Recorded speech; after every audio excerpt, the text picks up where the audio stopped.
একদিন এক জিনের সঙ্গে আমার সাক্ষাৎ।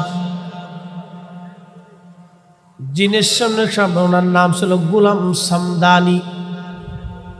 গোলাম সামদানি মদিনাতে থাকে সব সময়। মদিনার যে পাহাড়গুলি আছে এই পাহাড়ের মধ্যে সে থাকে।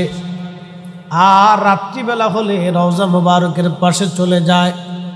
যখন নিরিবিলি হয় তখন এই জিনেরা নবীজির রওজা জিয়ারতে যায়। জিজ্ঞেস করলাম বয়স কত? বলল হুজুর আমার বয়স প্রায় ৬০০০ বছর। জোরে বলেন না সুবহানাল্লাহ। জিজ্ঞেস করলাম পৃথিবীর কোন অলির দরবারে আপনি গেছেন? বলল হুজুর গাউসে পাকের দরবারে বসছি। হুজুর খাজা মাইনুদ্দিন চিশতির দরবারে আমি বসছি। খাজা বাহাউদ্দিন নকশবন্দ বুখারীর দরবারে